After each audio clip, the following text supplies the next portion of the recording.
J'étais à moitié en train d'inspecter un disjoncteur défectueux quand mon téléphone a commencé à vibrer. Mardi après-midi, en plein chantier, et elle m'appelle. J'ai failli laisser passer sur la messagerie, mais quelque chose m'a poussé à répondre. Je voulais juste te dire que je finalise officiellement le divorce en ce moment même. Sa voix était claire comme du cristal. Trop claire. Elle m'avait mis sur haut-parleur, et c'est là que je l'ai entendu. Des rires. Plusieurs voix en arrière-plan, gloussant comme s'ils venaient d'entendre la blague du siècle. Aigus, presque théâtraux. Elle transformait la fin de notre mariage en divertissement pour ses copines.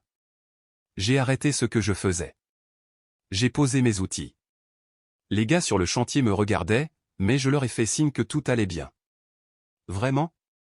J'ai gardé une voix égale, plate. C'est comme ça que tu veux faire? Encore des rires. Une voix ressortait. Celle d'Aurélie. Je reconnaîtrais ce rire n'importe où. Elle et son mari Thomas étaient venus chez nous des dizaines de fois. Barbecue, soirée-jeu, tout le cliché du groupe d'amis de banlieue. Ouais, en fait, a dit ma femme, et je pouvais entendre sa suffisance, je pensais juste que tu devrais savoir. On est chez Manon, et honnêtement, tout le monde est d'accord pour dire que c'est mieux comme ça. J'ai laissé le silence s'étirer, j'ai compté jusqu'à 3. C'est Aurélie que j'entends rire? Le bruit de fond s'est coupé immédiatement. Silence radio. Quoi? La voix de ma femme a perdu un peu de son assurance. Aurélie Benoît. C'est elle, non? Intéressant. De quoi tu parles? J'ai choisi mes mots avec soin, lentement, comme si j'expliquais quelque chose à un enfant. Je suis juste surpris qu'elle soit de si bonne humeur. Tu sais, étant donné qu'elle n'a pas encore appris que tu couches avec son mari, Thomas. Silence complet, pas même un souffle. Je pouvais imaginer la scène. Elles étaient toutes figées. Le visage d'Aurélie se vidant de son sang. Manon probablement avec la main sur la bouche. Nathalie regardant tout le monde en essayant de comprendre si je bluffais. Je ne bluffais pas, ce n'est pas, a commencé ma femme, mais sa voix s'est brisée. Le garage Durand, rue de la République. Vous vous y êtes retrouvés mardi dernier à 14 h. Avant ça, c'était l'hôtel Ibis à la sortie de l'autoroute, chambre 237. Je continue ou tu veux finaliser ce divorce maintenant? J'ai entendu quelqu'un dire « Oh mon Dieu » en arrière-plan. Impossible de dire qui. Comment tu? Peu importe comment. Ce qui compte, c'est qu'Aurélie est assise juste là et qu'elle vient de découvrir que son mari passe ses pauses déjeuner avec toi depuis 4 mois. L'appel a explosé, des voix se chevauchant, quelqu'un criant ce qui ressemblait à une chaise raclant violemment le sol. Ma femme répétait mon nom encore et encore, mais je n'avais plus envie d'entendre ça. Bonne chance pour le divorce, ai-je dit. Tu vas en avoir besoin. J'ai raccroché. Mon téléphone s'est immédiatement mis à s'allumer. SMS, appel, encore des SMS. J'ai coupé les notifications et je les glissé dans ma poche. L'un des gars, Cédric, s'est approché. Tout va bien? Ouais, ai-je dit en reprenant mes outils, je sortais juste les poubelles. Il n'a rien demandé d'autre. Un mec intelligent. J'ai fini le disjoncteur, je l'ai testé 2 fois et je suis passé à la tâche suivante. Mes mains étaient stables, ma tête était claire. Des mois, c'est depuis combien de temps je savais.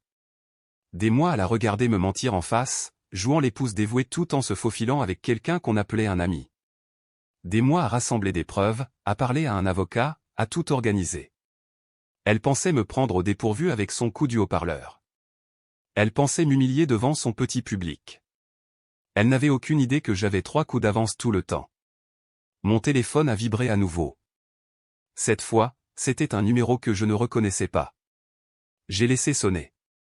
Quel que soit le chaos qui se déroulait chez Manon en ce moment, ce n'était plus mon problème. Aurélie lui hurlant dessus, le téléphone de Thomas probablement en train d'exploser, tout leur cercle social en implosion. Rien de tout cela n'avait à voir avec moi. J'avais des disjoncteurs à réparer. Et contrairement à mon mariage, cela pouvait réellement être réparé. Le chantier semblait plus calme après ça. Presque paisible. J'ai travaillé jusqu'à 18 h, comme toujours. J'ai rangé mon matériel et je suis rentré dans une maison qui allait devenir beaucoup plus confortable une fois qu'elle serait partie. J'ai souri à cette pensée. Pas un sourire amer, juste satisfait. Elle avait fait son choix. Maintenant, elle vivait avec, et j'étais enfin libre. Je suis rentré vers 19h. La maison était vide, ce qui n'était pas surprenant. Elle gérait probablement encore les retombées nucléaires chez Manon. J'ai réchauffé des restes de pizza, pris une bière dans le frigo et je me suis assis à la table de la cuisine. Mon téléphone était calme depuis environ 20 minutes. J'ai réactivé les notifications. 47 appels manqués. 63 SMS. La plupart venaient d'elle. Quelques-uns d'Aurélie. Un de Thomas qui disait juste « Il faut qu'on parle ». J'ai effacé celui de Thomas sans lire la suite. Nous n'avions rien à nous dire. La porte d'entrée a claqué à 20h15. Elle est entrée comme un ouragan, son sac à main frappant le sol, ses clés cliquetant sur le comptoir. Son visage était bouffi, son mascara coulait. Elle avait pleuré. « Comment as-tu pu ?» Sa voix tremblait. « Comment as-tu pu me faire ça ?» J'ai pris une autre bouchée de pizza. Je n'ai pas levé les yeux. Faire quoi exactement? Tu sais très bien quoi. Tu m'as humilié devant tout le monde. J'ai posé ma part, je l'ai regardé droit dans les yeux. Je t'ai humilié? C'est intéressant parce que de là où j'étais, c'est toi qui m'as appelé sur haut-parleur pour annoncer notre divorce pendant que tes amis riaient derrière. Alors, soyons clairs sur qui a humilié qui. C'est différent. Tu as dit à Aurélie que je couchais avec son mari. Ouais, je l'ai fait. Ça semblait être une information pertinente. Elle a commencé à faire les 100 pas, passant ses mains dans ses cheveux. Cette habitude nerveuse qu'elle avait toujours eue. Ce n'est pas ce que tu crois. Thomas et moi, on. Épargne-moi ça. Je me suis levé, je suis passé devant elle pour aller à l'évier, j'ai rincé mon assiette. J'ai les reçus d'hôtel. J'ai les SMS. J'ai des photos de ta voiture garée à son bureau quand tu me disais que tu étais chez ta sœur. J'ai 4 mois de documentation. Elle s'est arrêtée net. Des mois? Des mois. Tu savais tout ce temps. Je me suis retourné, appuyé contre le comptoir. Ouais, je savais. Et tu n'as rien dit. Pourquoi l'aurais-je fait? J'étais occupé à parler à mon avocat, à tout organiser, à m'assurer que la maison reste à mon nom puisque c'est moi qui l'ai achetée avant notre mariage. Tu sais, des trucs pratiques. Son visage est passé du rouge au pâle en environ 3 secondes. La maison. Ma maison, ai-je corrigé? Elle l'a toujours été. Tu devrais peut-être commencer à regarder les locations. Tu ne peux pas juste me mettre à la porte. En fait, si, j'ai déjà vu ça avec l'avocat. Tu as 2 semaines pour trouver autre chose. C'est plus généreux que ce que tu mérites vu les circonstances. Elle a attrapé le bord du comptoir comme si elle en avait besoin pour se soutenir. C'est de la folie. Tu es fou. Non, je suis pragmatique. Tu voulais le divorce. Tu l'as. Félicitations. Mon téléphone a commencé à vibrer sur la table. Le nom d'Aurélie s'affichait sur l'écran. C'est probablement pour toi, ai-je dit en faisant un signe de tête vers l'appareil. Elle a attrapé le téléphone, a répondu. Allô. Je ne pouvais pas entendre ce que disait Aurélie, mais je n'en avais pas besoin. Le visage de ma femme me disait tout. Je sais, je sais. Écoute juste. Non, ce n'est pas. Aurélie, s'il te plaît. L'appel s'est terminé. Elle est restée là à tenir mon téléphone, le fixant comme s'il l'avait personnellement trahi. Elle m'a raccroché au nez. Je n'arrive pas à imaginer pourquoi. C'est entièrement de ta faute. J'ai ri. Je n'ai pas pu m'en empêcher. L'absurdité de cette déclaration était trop forte. Ma faute? C'est toi qui as décidé d'avoir une liaison avec le mari de ta meilleure amie. J'ai juste souligné ce fait.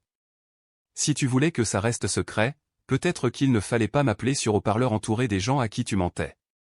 Ce n'était pas. Ce n'est pas une liaison. On était juste quoi?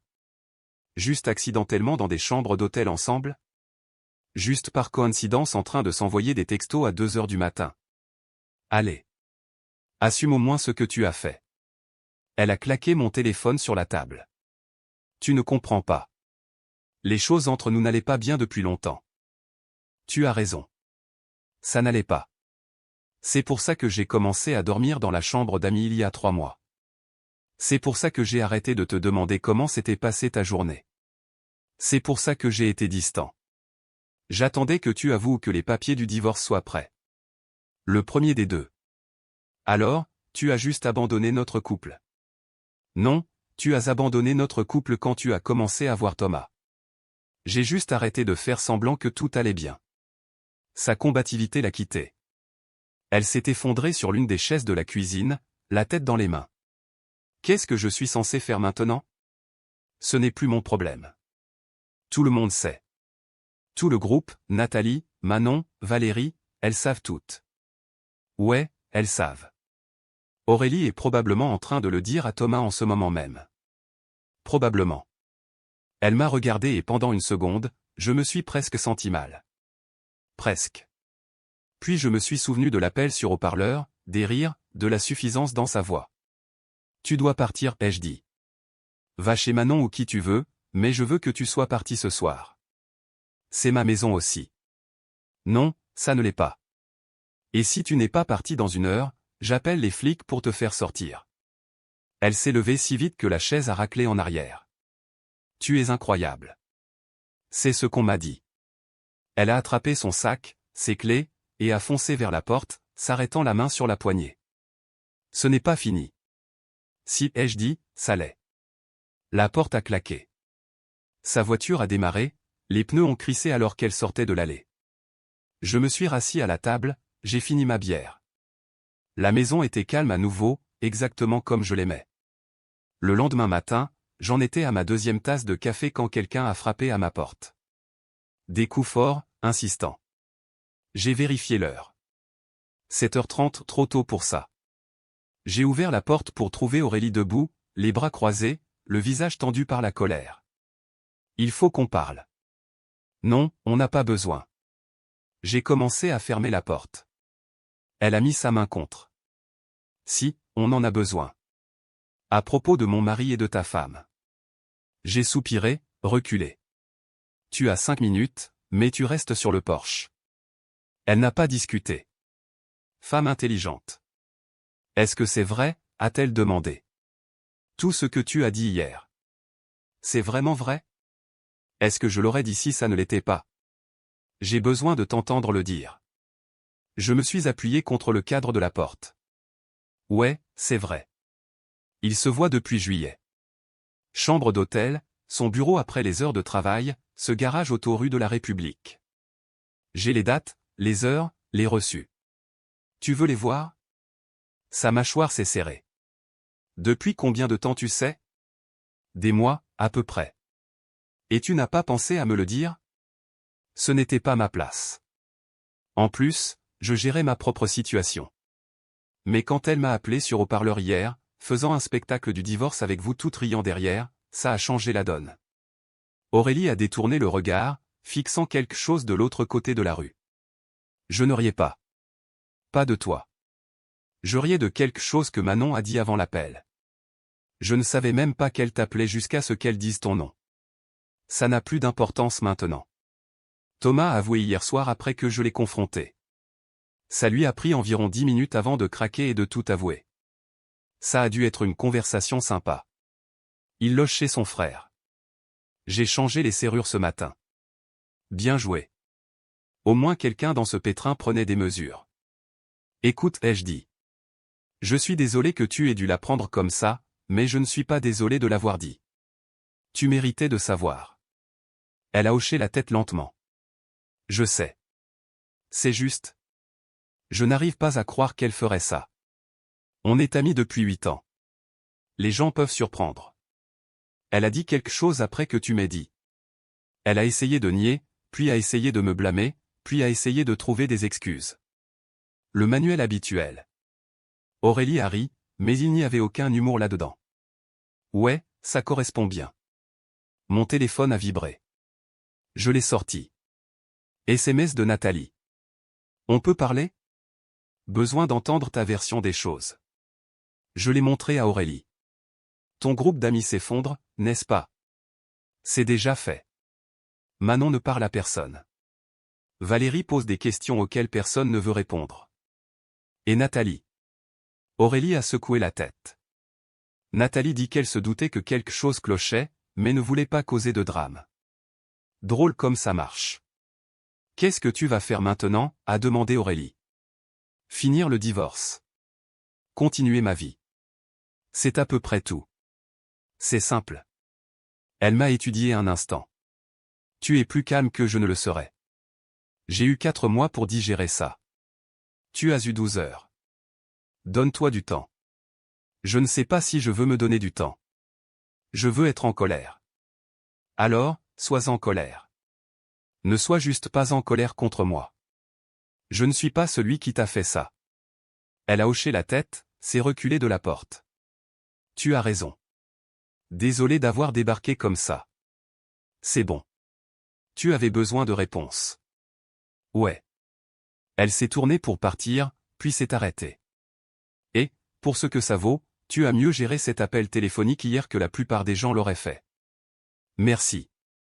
Elle est retournée à sa voiture. Je l'ai regardée s'éloigner, puis j'ai fermé la porte. Mon téléphone a vibré à nouveau. Nathalie, cette fois un appel.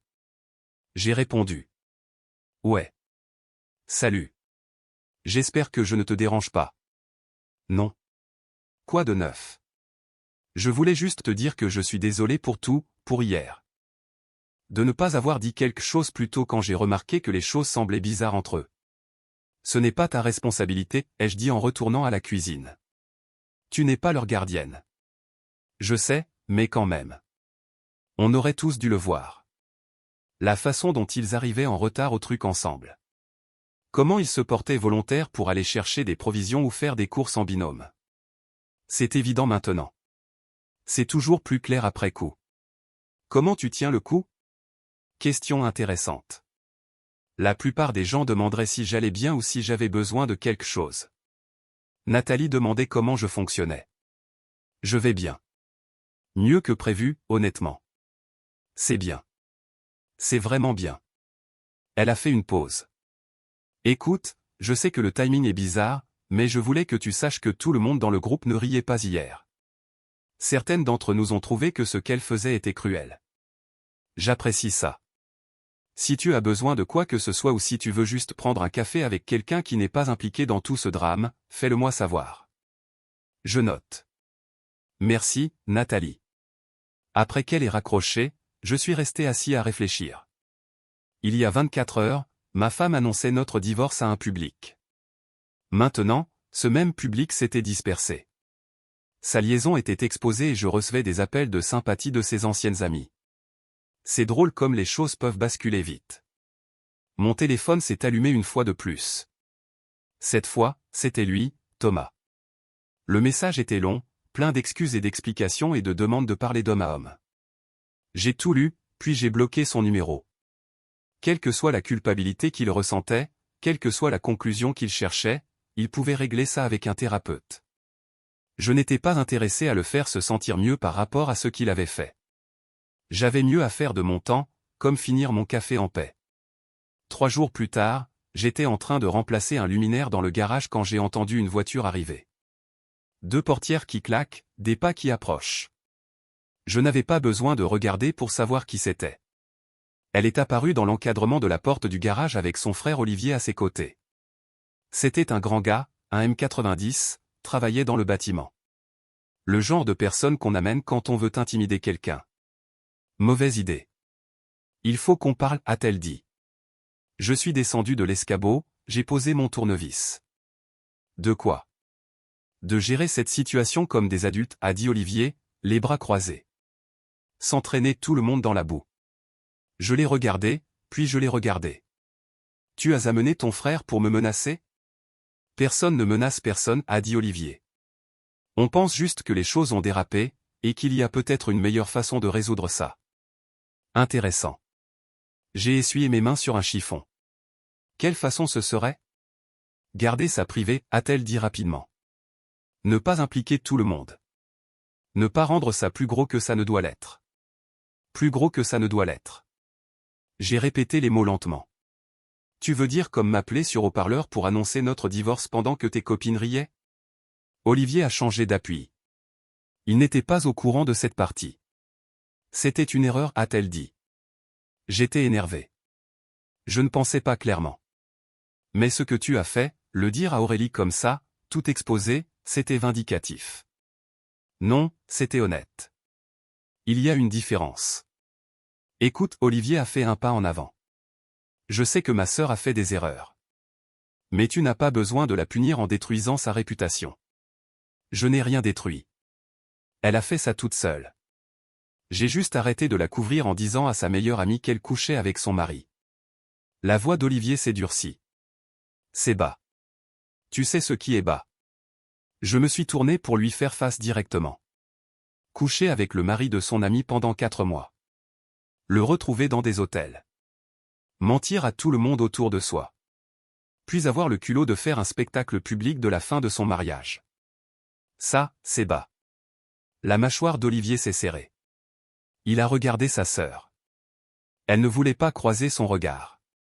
C'est vrai, lui a-t-il demandé. Tout ça? Ce n'est pas si simple, a-t-elle dit. Ouais, ça l'est. J'ai sorti mon téléphone, ouvert le dossier photo. Tu veux voir les preuves? J'ai des reçus d'hôtel avec leurs 2 noms, des SMS, des photos d'eux ensemble à des endroits où elle m'a dit qu'elle n'était pas. J'ai tout documenté. J'ai tendu le téléphone à Olivier. Il l'a regardé, puis l'a regardé, puis m'a regardé à nouveau. Pourquoi tu as rassemblé tout ça, a-t-il demandé. Parce que je savais que ce jour viendrait. Je savais qu'elle essaierait de retourner l'histoire. De se faire passer pour la victime. Alors je me suis assuré d'avoir la preuve exacte de ce qui s'est passé et quand. Elle a attrapé le bras d'Olivier. On peut juste partir? C'est inutile. Attends. Olivier a dégagé son bras. Il a pris mon téléphone, a fait défiler quelques photos.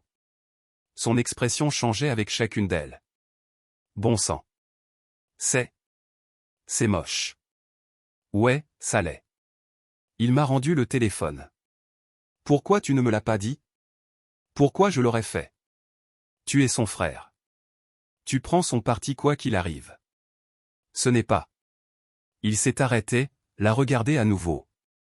C'est pour ça que tu voulais le divorce? À cause de lui? Olivier, s'il te plaît. Réponds à la question. Elle ne l'a pas fait. Elle ne pouvait pas. Olivier s'est passé une main sur le visage. Incroyable. Je suis désolé, a-t-elle dit doucement. Ne t'excuse pas auprès de moi. Il m'a pointé du doigt. Excuse-toi auprès de lui. Je ne m'excuse pas auprès de lui. Il a tout gâché. Tu as tout gâché. La voix d'Olivier a résonné dans le garage. Tu as trompé. Tu as menti. Tu t'es embarrassé toi-même et toute cette famille. Et maintenant tu veux qu'il fasse quoi? Qu'il se taise juste? Qu'il te laisse partir propre? Je pensais que tu étais venu ici pour me soutenir, a-t-elle dit, les larmes commençant à couler. Je suis venu ici parce que tu m'as dit qu'il était déraisonnable, qu'il essayait de tout te prendre par méchanceté. Tu n'as pas mentionné que tu avais une liaison avec le mari de quelqu'un. Ce n'était pas une liaison. Si, c'en était une. Arrête. Olivier a levé la main. Arrête juste. Il s'est tourné vers moi. Je m'excuse. D'être venu ici comme ça, de ne pas avoir connu toute l'histoire, d'avoir supposé que tu étais le problème. J'apprécie, ai-je dit. La maison est à moi. Achetée 2 ans avant notre mariage. Elle est à mon nom uniquement. Alors elle doit partir et elle doit signer tous les papiers de divorce que tu as sans rendre ça plus difficile que ça ne l'est déjà. Olivier? Elle a attrapé son bras à nouveau. Tu es censé être de mon côté. Je suis de ton côté. C'est pour ça que je te dis de signer les papiers et de passer à autre chose, parce que plus tu te bats, pire ça va être pour toi. Il est passé devant elle pour retourner à son camion. Elle est restée là à nous regarder tour à tour. C'est incroyable. Signe les papiers, ai-je dit. 2 semaines pour déménager. C'est le marché. Et si tu ne le fais pas, alors mon avocat dépose tout au tribunal et ça devient public. Chaque SMS, chaque reçu, chaque photo. Ton choix. Son visage a pâli. Elle savait que j'étais sérieux. Olivier a démarré le camion, a klaxonné une fois. Elle m'a foudroyé du regard une dernière fois, puis est partie. Je les ai regardés s'éloigner. Olivier avait l'air fatigué. Elle avait l'air furieuse. Je suis retourné réparer le luminaire. Certains problèmes se résolvent d'eux-mêmes si on attend assez longtemps. Dimanche après-midi, je regardais le match quand on a sonné à la porte. J'ai vérifié le Judas d'abord. Cette fois, elle était seule. Pas d'Olivier, pas de renfort, pas d'allié, juste elle, debout sur le porche, paraissant plus petite que je ne l'avais vue depuis des années. J'ai ouvert la porte, mais je ne l'ai pas invitée à entrer. On peut parler ? Sa voix était douce, différente des dernières rencontres. De quoi ? De nous. De réparer ça ? J'ai failli rire. Il n'y a rien à réparer. C'est fini. S'il te plaît, écoute-moi juste. Contre mon meilleur jugement. Non, oubliez ça. En pleine conscience de ce que je faisais, je me suis écarté et je l'ai laissée entrer. Elle est allée dans le salon, s'est assise au bord du canapé, les mains jointes sur ses genoux, les yeux rouges comme si elle avait pleuré. J'ai fait une terrible erreur, a-t-elle commencé. Je le sais maintenant. Ce que j'ai fait avec Thomas était mal. La façon dont je t'ai traité était mal. Tout ça. Je suis resté debout. Les bras croisés. Je veux réessayer. Aller voir un conseiller. Travailler là-dessus. On est ensemble depuis 6 ans. Ça doit compter pour quelque chose. Ça comptait pour quelque chose. Jusqu'à ce que tu décides que non. J'étais confuse. J'avais l'impression qu'on s'éloignait. Et au lieu de t'en parler, j'ai fait des choix horribles. Mais je veux arranger les choses. Combien de temps as-tu répété ce discours ?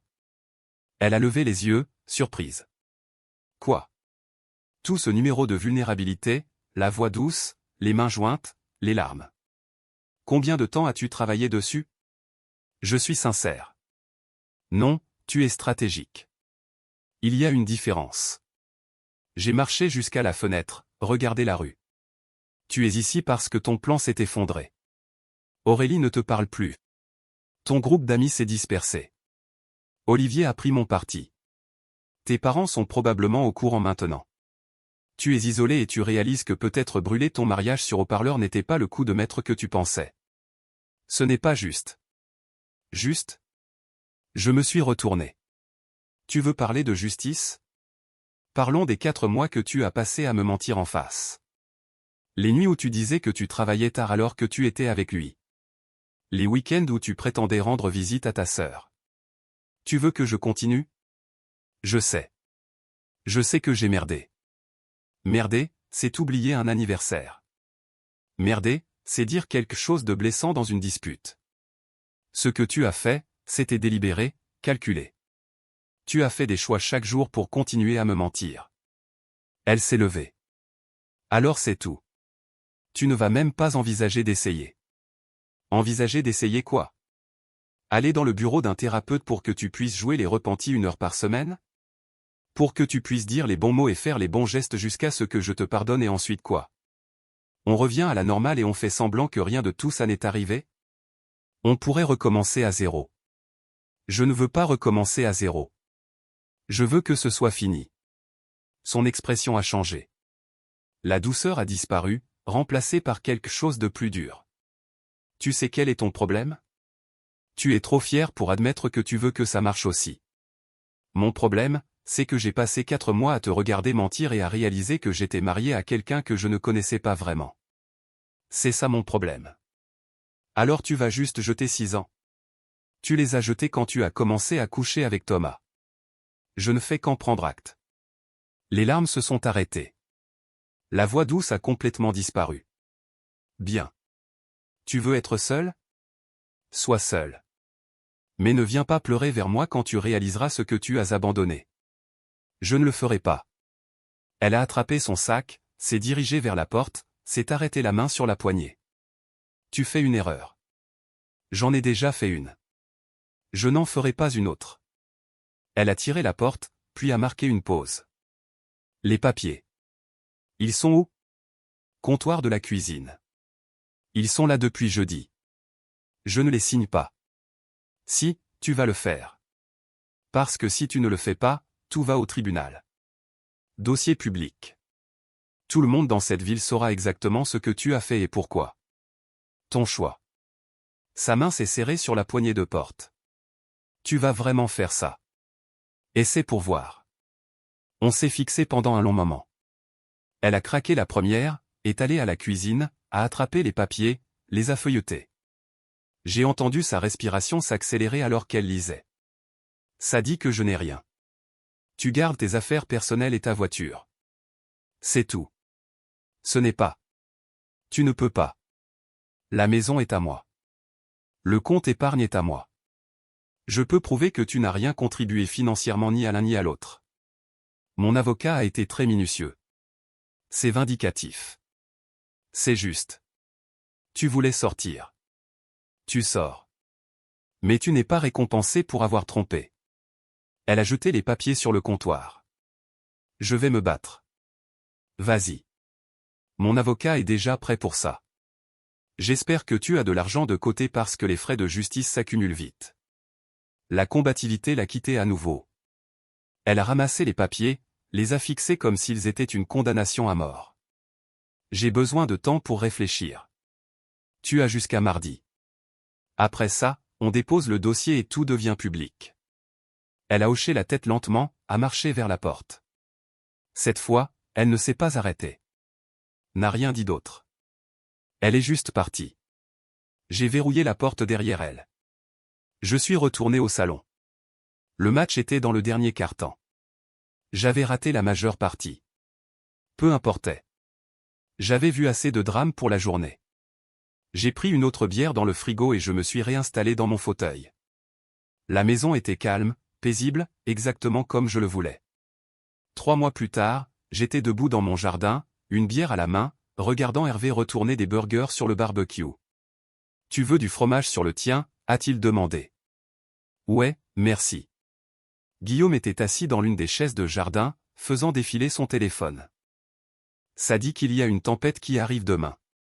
Faudra peut-être reprogrammer le travail sur le chantier. » Déjà appelé, ai-je dit.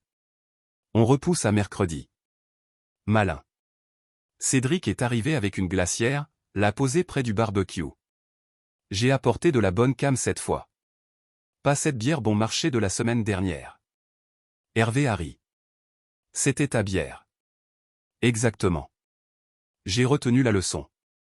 Mon téléphone a vibré dans ma poche. Je l'ai sorti, vu le message, l'ai lu une fois. Tu as gâché ma vie. Avec la faute de frappe et tout. Je l'ai fixé pendant environ 3 secondes, puis je l'ai supprimé sans répondre. Tout va bien, a demandé Guillaume. Ouais, juste du spam. Le divorce avait été finalisé il y a 6 semaines. Elle avait signé les papiers ce mardi-là, exactement comme je savais qu'elle le ferait. Elle a déménagé le week-end suivant avec l'aide de Manon, qui apparemment lui parlait encore. Tous les autres s'étaient dispersés. Le divorce d'Aurélie et Thomas a été prononcé à peu près au même moment. Aux dernières nouvelles, ils vivaient à 2 villes de là, et elle avait commencé à voir quelqu'un de nouveau. Tant mieux pour elle. Olivier m'a envoyé un SMS le mois dernier, juste pour prendre des nouvelles, voir comment j'allais. On avait pris un café une fois. Il s'est excusé à nouveau d'avoir débarqué ce jour-là.